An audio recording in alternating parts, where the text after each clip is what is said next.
바로 직전 방금 만나보신 것처럼 이재명 대표는 병원으로 실려간 지 35일 만에 다음 주 월요일 당무에 복귀를 하고요. 그 전에 오늘 대장동 재판에 출석을 했습니다. 그런데 어제 이재명 대표 측의 박균택 변호사가요.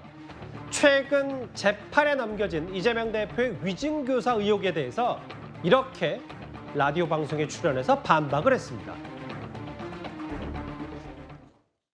위증교사 사건은 현직 도지사로서 자신의 정치적 운명이 걸린 공직선거법 위반 사건 재판에서 가짜 증인을 내세워서 이미 판결로 확정된 사안이 사실관계를 조작했던 사건이고 그로 인해 실제로 무죄를 받았습니다. 저도 수사를 진행하면서 위증 사건을 많이 담당해 보긴 했지만 이처럼 중대한 사안은 처음입니다.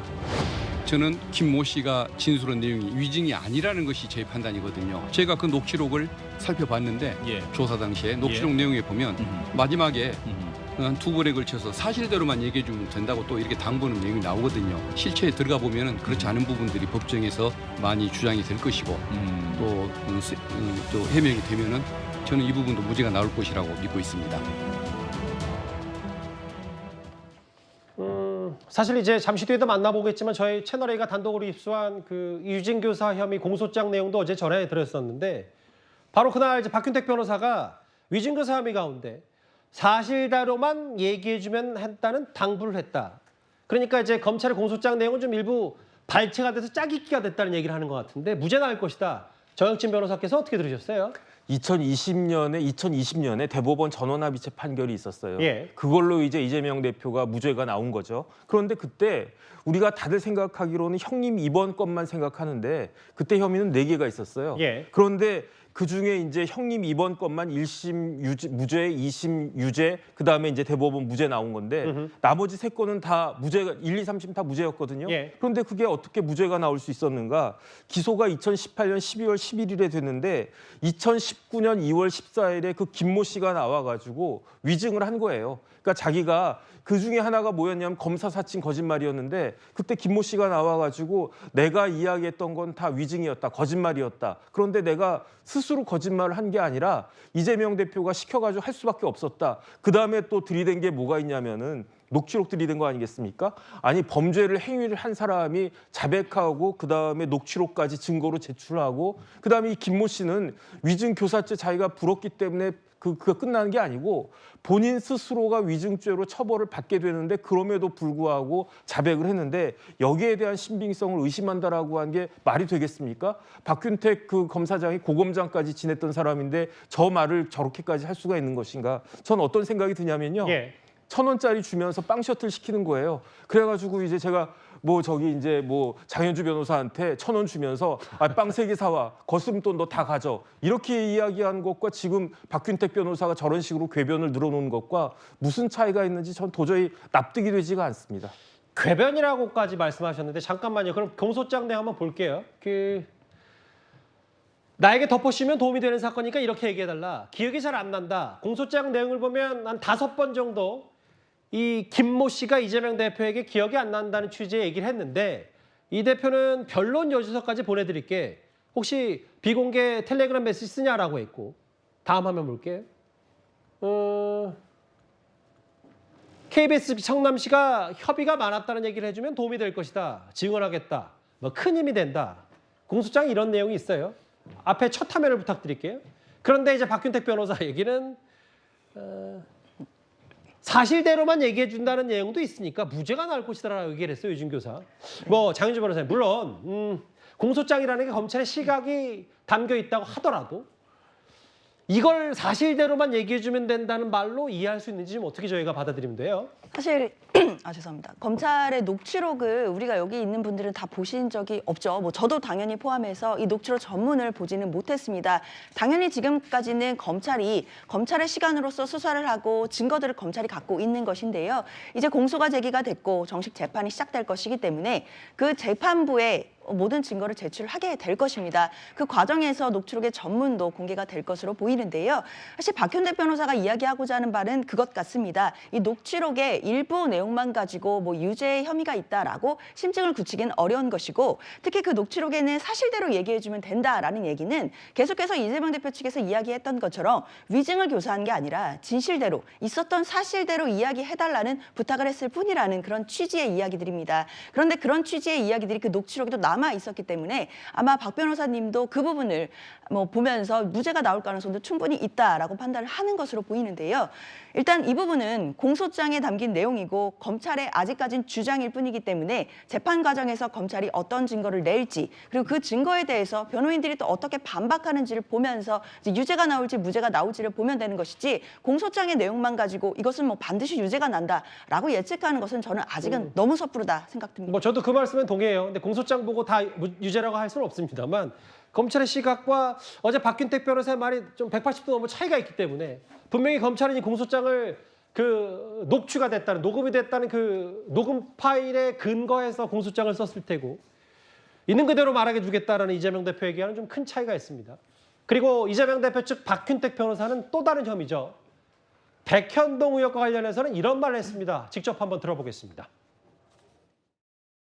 대장동 위례 사건부터 오늘 이 사건까지 이재명 의원이 공범이나 관련자로서 법원 심사를 거쳐서 구속된 사람이 총 21명이나 되고, 상식적으로 이런 범죄 혐의들의 정점이자 최대 수혜자인 이 의원을 빼고 실무자급만 모두 구속되어 있는 것도 형평에 맞지 않습니다.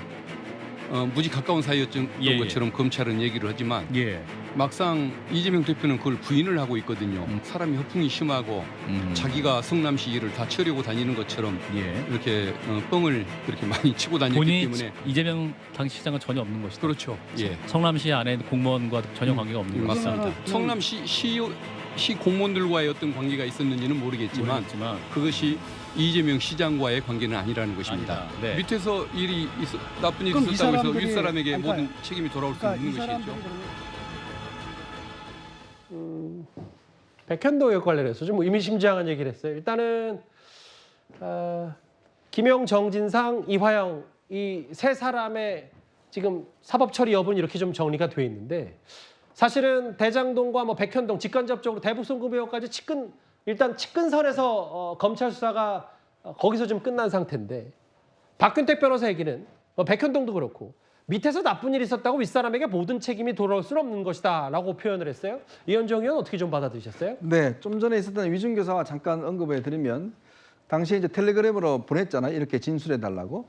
그까지 줬습니다. 그다음에 이 사람이 이제 자기가 그걸 해서 보냈으면 이렇게 진술하면 되겠습니까?라고 또 보냈어요. 그렇죠. 그랬더니 빨간 펜으로 다시 합니다. 이렇게 해주세요라고 다시 보냅니다. 공소장에는 첨사까지 했다 이렇게 나와요. 바로 그게 이제 어떤 면에서 교사를 했다라는 핵심적 증언이죠. 사실대로 이야기하려고 그러면 굳이 그걸 왜 빨간 펜으로 갖다 고칩니까? 네, 그런 부분이 있는 것이고, 또 하나는 지금 참 놀랍습니다. 박균택 변호사가요, 고검장도 하고 검찰국장도 했습니다.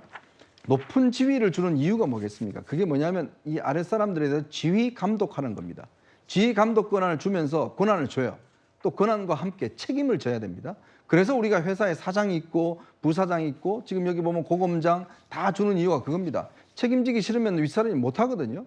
자, 근데 지금 여기 보면 당신이 이렇게 이야기합니다. 밑에서 나쁜 일이 있었다고 해서 윗사람이 모든 책임을 질 수는 없는 것이다. 그러면 이재명 대표가 경기도지사하고 성남시장 할 때 밑에서 뭐 일이 있어도 본인은 책임이 없다라는 이야기인가요? 그 이야기를 지금 하고 싶은 거예요. 즉 김인섭 씨가 여러 가지 로비를 통해서 했는데 아랫 사람들을 뭐 정상신 이런 사람들이 뭐 몇 차례 통화하고 이런 데 했는 거 나하고는 상관없어요라고 이야기를 합니다. 그럼 왜 시장을 하셨죠? 그러니까 근본적인 질문이고, 또 하나는 이 김인섭 씨가 2006년도에 이재명 대표가 당시 성남시장 선거 나올 때 선거 사무소를 갖다가 이제 임대를 해줬어요. 자기 돈으로. 근데 이렇게 이야기를 합니다. 임대료가 비싼 것도 아닌데 그렇게 고마워할 일이 없는 거 아닌가요? 그러니까 임대료가 싸기 때문에 고마워하지 않는다는 이야기고. 그러니까 잠시만요. 그러니까 그 꼭꼭 씹어서 가고 싶어서, 그러니까 이 김인섭 씨와 이재명 대표 관계를 많은 사람들이 얘기할 때, 의혹을 제기할 그렇죠. 때 임대료를 김인섭 씨가 이재명 대표 측 대신 내준 거 아니냐라는 얘기를 했을 때, 지금 이현정 의원 말씀처럼 박균택 변호사는 뭐 그렇게 비싼 것도 아닌데 그렇죠. 라는 표현을 썼다는 말인 거잖아요. 그렇죠. 뭐 비싼 것도 아닌데 뭐 그 뭐가 중요하냐 이런 이야기를 합니다.